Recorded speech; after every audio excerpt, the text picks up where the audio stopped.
Okay, so what I was just getting at is we can select our pumpkin, or your object, by UV shell, and it's actually easier to do this in Maya 2015 from the perspective view. So if you right click on your model, go to UV and then UV shell, and you can select the UV shell. Now all of these are their own, each face is its own shell. That's what I did to run it. So I need to select this shell, and I'm going to hold down Shift and drag select over the entire model to invert the selection.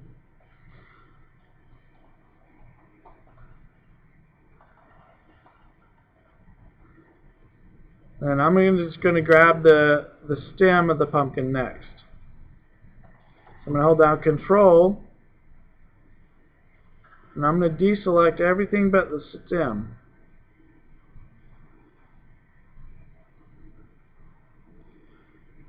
Okay. Then I want to find a good angle. Z is the one facing straight towards me right now. And that looks like a good angle to do that on. So I'll pick the Z axis for my UV planar projection. Click Apply. It creates this little plane here. That is your UV projection. And then there's my stem in the brown lines. Now, a lot of times we want these planar projections to be square, because then it will better represent the space that your object. It will better represent your object in a two-dimensional space. It will be more proportional. So, to do that, all we have to do is come over to the channel box. If you don't have that open, just press Control A and do that twice, and you'll end up with the channel box open. And you want to change both of the projection width and projection height to the same number. It doesn't really matter what they are. I'll choose 7.5, just something slightly larger than what it was. And now it's a square projection, and I don't have any distortion. Okay, so that's that. And then in my UV texture editor, I can move that to the side. Okay, and that's good for now. Now I need to do this last portion, the bottom. So I selected these other two shells, and then I shift selected over the top of everything to invert the selection, so I got all the remaining stuff.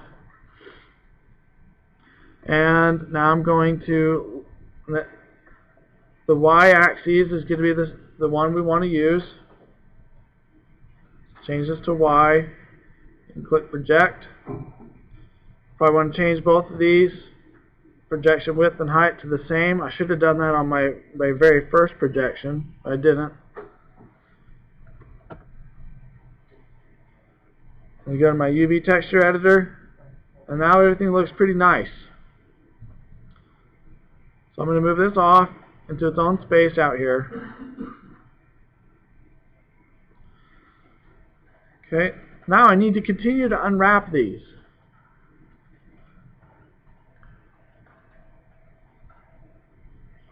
So for my stem, it would be nice if I could just split this in half.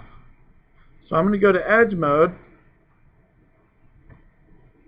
switch to my regular selection tool, and I'm going to select the edges that I wish that I can use to split this stem into two UV shells.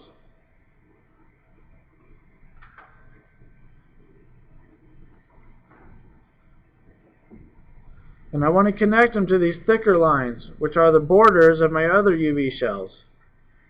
I can exaggerate those if I go to Display, Polygons, Edge Width, and change this to say 4.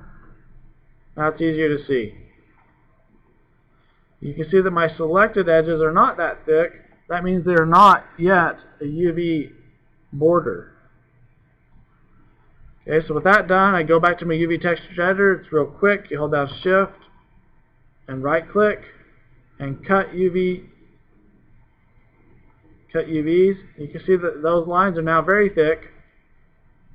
And now I can grab these as separate shells, and I can move one off away from the other. Okay, so now I've got two shells for the top, and my stem is split into two.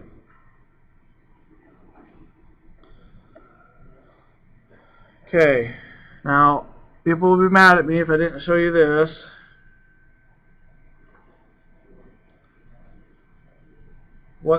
When you click on this, it toggles on and off, you know, this red and green imagery, or red and blue, sorry, not colorblind.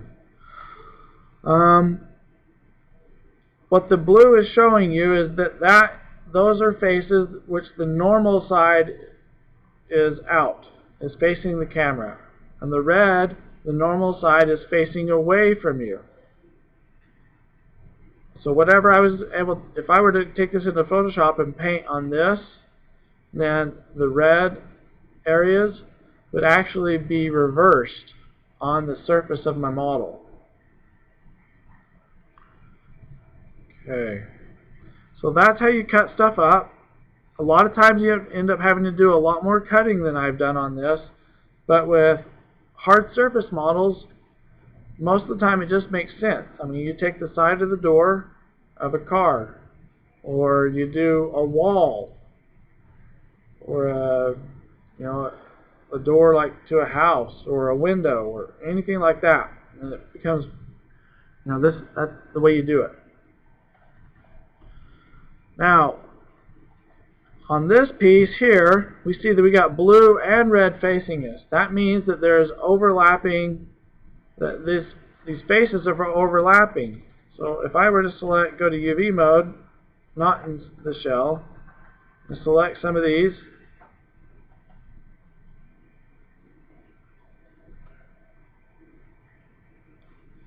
you can see that I'm selecting kind of a significant portion of the pumpkin, but it doesn't have very much space for me to paint to color on it.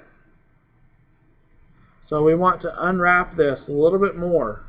So the best way to do that is we come in here and make a little selection, control right click, to shell. It's going to select the entire shell.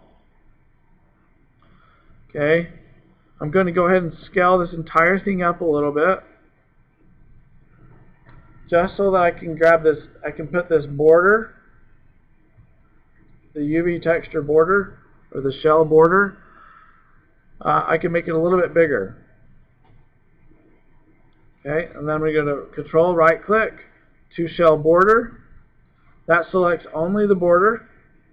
And now I'm going to hold down Shift and drag select over the top of that, invert that selection. Okay, now that I've done that, I can go to my smooth UV tool. And once I click on that, it's going to give me this little cursor here, and I can tell it to relax and unfold. You want to use a combination of these to reorganize your UVs. And that's going to give each of them roughly an appropriate amount of texture space. Okay, so that would be good. Now it's all red, which means there's nothing overlapping. Okay, now I'm going to control right click, to shell, switch to my move tool, and I'm going to move it in here. Now it's useful where UVs match up with each other to make sure the borders lay on top of each other. So I can do this just by mushing this around.